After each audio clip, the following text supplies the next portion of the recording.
Animal Farm, Chapter 1, Part 2.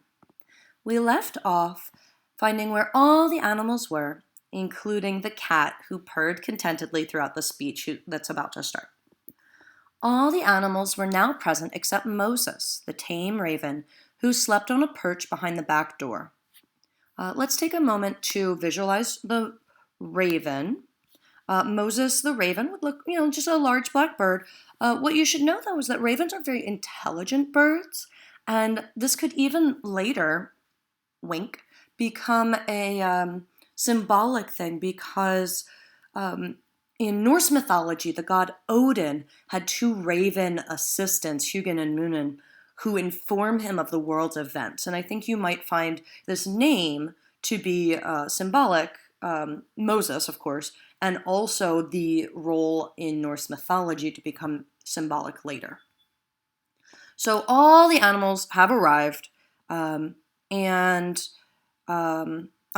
for Moses, and Moses is just sleeping on the back door. Okay. When Major saw that they had all made themselves comfortable and were waiting attentively, he cleared his throat and began. Comrades, you have heard already about the strange dream that I had last night, but I will come to the dream later. I have something else to say first. I do not think, comrades, that I shall be with you for many months longer, and before I die, I feel it my duty to pass on to you such wisdom as I have acquired, as I have gotten. I have had a long life. I have had much time for thought as I lay alone in my stall, and I think I may say that I understand the nature of life on this earth as well as any animal now living. It is about this that I wish to speak to you. Now, comrades like compatriots would be your friends, but also like your colleagues. It has a connotation of people who maybe suffer the same hardships that you do as well. Now, comrades, what is the nature of this life of ours? Let us face it, our lives are miserable, laborious, they're full of hard work, and short. We are born, we are given just so much food as will keep the breath in our bodies, and those of us who are capable of it are forced to work to the last atom of our strength, and the very instant that our usefulness has come to an end, we are slaughtered, killed with hideous cruelty. No animal in England knows the meaning of happiness or leisure relaxation after he is a year old. No animal in England is free. The life of an animal is misery and slavery. That is the plain truth. But is this simply part of the order of nature? Is it because this land of ours is so poor that it cannot afford a decent life to those who dwell upon it? No, comrades, 1,000 times no. The soil of England is fertile. It can grow things, right? Its climate is good. It is capable of affording food in abundance to an enormously greater number of animals than now inhabit it. This single farm of ours could support a dozen horses, 12 horses, 20 cows, hundreds of sheep, and all of them living in a comfort and dignity that are now almost beyond our imagining. Why, then, do we continue in this miserable condition? Because nearly the whole of the produce of our labor is stolen from us by human beings. There, comrades, is the answer to all our problems. It is summed up in a single word: man. Man is the only real enemy we have. Remove man from the scene, and the root cause of hunger and overwork is abolished or gotten rid of forever. Man is the only creature that consumes without producing. He does not give milk. He does not lay eggs. He is too weak to pull the plow. He cannot run fast enough to catch rabbits. Yet he is lord of all the animals. He sets them to work. He gives back to them the bare minimum that will prevent them from starving, and the rest he keeps for himself. Our labor tills the soil. Our dung fertilizes it. And yet there is not one of us that owns more than his bare skin. You cows that I see before me, how many thousands of gallons of milk have you given during this last year? And what has happened to that milk, which should have been breeding up sturdy calves or baby cows? Every drop of it has gone down the throats of our enemies. And you hens, how many eggs have you laid in this last year, and how many of those eggs ever hatched into chickens? The rest have all gone to market to bring in money for Jones and his men. And you, Clover, where are those 4 foals you gave birth to, who should have been the support and pleasure of your old age? Each was sold at a year old. You will never see one of them again. In return for your 4 confinements, for your 4 pregnancies, and all your labor in the fields, what have you ever had except your bare rations and a stall? Whew, this is a lot. So I want to briefly backtrack. I want to cover this pull the plow. So plowing is the way you till the field. It's how you create space for the seeds to go into without having to dig an individual space. So the human is just guiding the plow to make sure it stays in a straight line, but the horse is providing all the actual effort. Let's continue. And even the miserable lives we lead are not allowed to reach their natural span. So we don't live to the fullness of our natural ability. We're killed beforehand. For myself, I do not grumble. I don't complain, for I am one of the lucky ones. I am 12 years old and, check this, have had over 400 children. Yeah, such is the natural life of a pig. But no animal escapes the cruel knife in the end. You young porkers who are sitting in front of me, every one of you will scream your lives out at the block within a year. Now, to clarify, a porker is going to be a pig who is not allowed to age and procreate or make more children. These ones are specifically raised to become meat. To that horror, we must all come. Cows, pigs, hens, sheep, everyone. So those are animals that we tend to eat for food, right? So that would be beef, pork, chicken. Sheep is going to be called mutton in English. Like in England, here we just call it sheep or lamb. And goat also would be a deer, right? Even the horses and dogs, which we don't eat, have no better fate. You, boxer, the very day that those great muscles of yours lose their power, Jones will sell you to the knacker, who will cut your throat and boil you down for the foxhounds, which is a kind of pet. As for the dogs, when they grow old and toothless, Jones ties a brick round their neck and drowns them in the nearest pond. Now, I know you don't know what a knacker is, so the knacker takes away large dead animals to repurpose the corpse. And what they tend to do is, right, they'll use the bones for, like, dog snacks, and they'll actually boil things down to make glue and adhesives. So here's a kind of dark humor, a little bit silly depiction of these little ponies going into the glue factory and coming out as school products. So yeah, all those glue sticks, not vegan. Now, nowadays glue is not made with horse anything, but gelatin, like in Jell-O, is actually still considered not to be vegan because sometimes gelatin is made from animals who have been basically boiled down. Is it not crystal clear then, comrades, that all the evils of this life of ours spring from the tyranny, the unfair rule of human beings? Only get rid of man, and the produce of our labor would be our own. Almost overnight we could become rich and free. What then must we do? Why, work night and day, body and soul, for the overthrow of the human race. That is my message to you, comrades. Rebellion. I do not know when that rebellion will come. It might be in a week or 100 years, but I know, as surely as I see this straw beneath my feet, that sooner or later justice will be done. Fix your eyes on that, comrades, throughout the short remainder of your lives. And above all, pass on this message of mine to those who come after you, so that future generations shall carry on the struggle until it is victorious. And remember, comrades, your resolution... Sorry, I lost my spot. Your resolution must never falter. You must never give up. No argument must lead you astray, must lead you off the track, right? Never listen when they tell you that man and the animals have a common interest, that the prosperity or the wealth of the one is the prosperity of the others. It is all lies. Man serves the interests of no creature except himself. And among us animals, let there be perfect unity, perfect comradeship in the struggle. All men are enemies, All animals are comrades. At this moment, there was a tremendous uproar, great big loud bunch of noise. While Major was speaking, 4 large rats had crept out of their holes and were sitting on their hindquarters on their little tushies, listening to him. The dogs had suddenly caught sight of them, and it was only by a swift dash for their holes that the rats saved their lives. Major raised his trotter, his little piggy hand, for silence. Here's what a trotter would look like. Oh, thank you. Look, this is a trotter. You see how it looks like? Almost like 2 big, thick fingers. See that? That's called a trotter.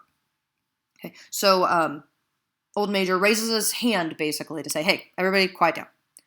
Comrades, he said, here is a point that must be settled. The wild creatures, such as rats and rabbits, are they our friends or our enemies? Let us put it to the vote. I propose this question to the meeting. Are rats comrades? The vote was taken at once, and it was agreed by an overwhelming majority that rats were comrades.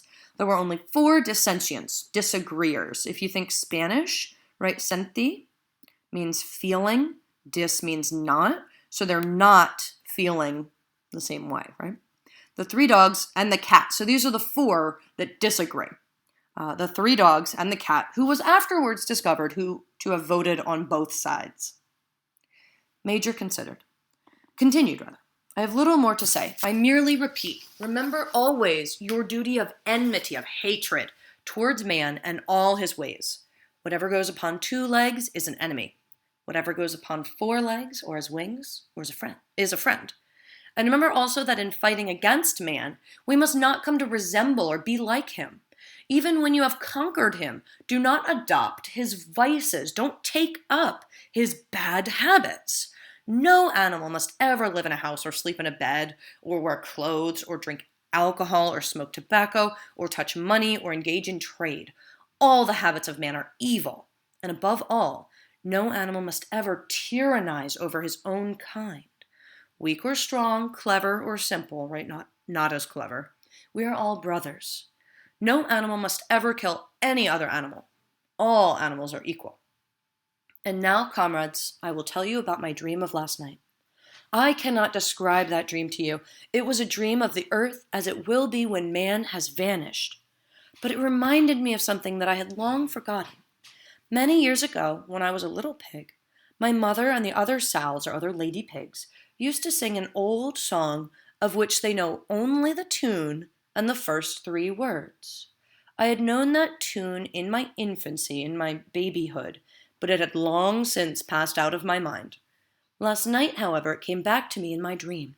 And what is more, the words of the song also came back. Words, I am certain, which were sung by the animals of long ago and have been lost to memory for generations. I will sing you that song now, comrades. I am old and my voice is hoarse, it's kind of scratchy, but when I have taught you the tune, you can sing it better for yourselves.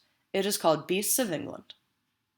Old Major cleared his throat and began to sing. As he had said, his voice was hoarse, but he sang well enough, and it was a stirring tune, something between Clementine and La Cucaracha. The words ran, should I sing this for you? Let's try. Beasts of England, beasts of Ireland, beasts of every land and clime, hearken to my joyful tidings of the golden future time.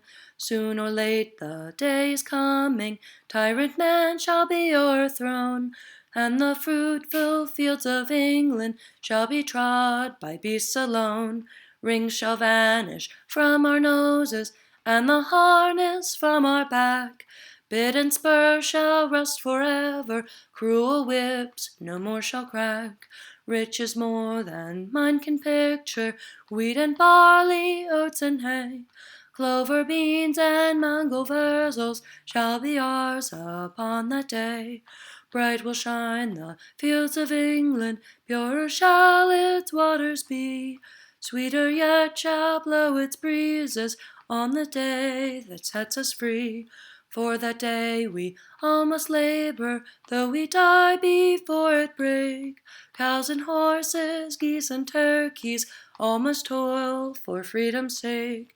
Beasts of England, beasts of Ireland, beasts of every land and clime, hearken well and spread my tidings of the golden future time. You are very welcome. Now let's backtrack and look up some of those words. So it talks about rings in our noses. So rings shall vanish from our noses. So it's fairly common. You see it in cartoon bulls. It doesn't hurt after it's healed, like any other piercing. It hurts a lot when it's going on, but it eventually heals, and it's just basically jewelry. You'll see lots of people have them too. However, they are a way to control large, kind of potentially dangerous animals. Imagine someone trying to move you around by your nose. Of course, you're going to follow them. It's going to hurt otherwise. Bit and spur and harness. Bit goes in between the teeth as if you're biting on it. Spur is this stabby little thing that you see on the back of cowboy boots. And the harness goes on the horse. Look, I gave you a baby horse. It's so cute. Okay. The harness holds the horse to whatever it's supposed to be pulling. The spur spurs it forward, makes it go faster. And the bit helps you to control where its head goes. If you were to pull on either side of these straps with what's called the bridle, the horse is going to go where you want it to. And we can kind of talk about a demonstration of this in class. And last but not least, mangelwurzels. I don't know what they are either. I had to look them up. They're weird looking radishes. I don't know why they had to have a wacky word for them, but there you go, mangelwurzels. So we've got this song, this incredible dream of what the world could be like if humans were only gotten rid of. And so the singing of this song threw the animals into the wildest excitement. Almost before Major had reached the end, they had begun singing it for themselves.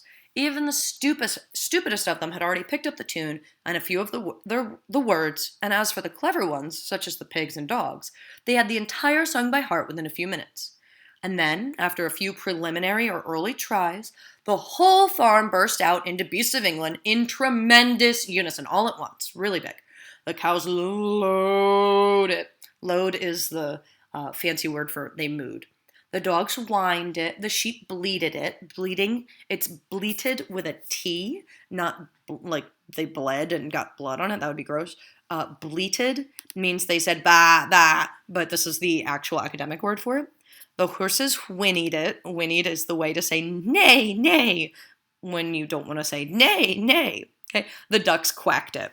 They were so delighted with the song that they sang it right through 5 times in succession, one after the next, and might have continued singing it all night if they had not been interrupted.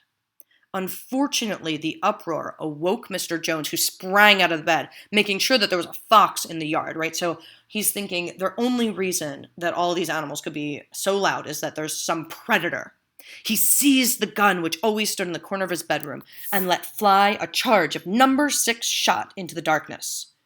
The pellets buried themselves in the wall of the barn, and the meeting broke up hurriedly. Everyone fled to his own sleeping place. The birds jumped onto their perches, the animals settled down in the straw, and the whole farm was asleep in a moment. So just to clarify that, he used a shotgun to shoot a number 6 shot. So it's going to be this kind of casing. This one is plastic. It wouldn't have been plastic at that time. Maybe it would be paper. And it would have these teensy-weensy little many bullets like this, so that it would make a loud noise. And as it released the bullet, it wouldn't be a single bullet. It would be many little pellets like that. And so that's the end of chapter 1. But before we move on, I want you to stop the video. It says pause, but I want you to stop it, and I want you to create a character chart in your notebook. I want you to really start tracking what these characters are like, what their physical traits are. Like for Old Major, he's a middle white boar, so his skin is white in color. His mental and emotional traits. Well, he's old, he is well respected, and we'll later track any changes that we see in these characters. With Mr. Jones, right, he's a farmer, he's maybe under physical traits, you would put that he doesn't maybe take great care of his farm, or maybe you'd put that under mental and emotional traits. You could certainly put that he drinks a lot. But anyway, make sure that you do that for all of our major characters, and I'll kind of help you to determine who really is worthy of putting into that chart but Mr. Jones and Old Major definitely belong in there. Looking forward to seeing all those charts.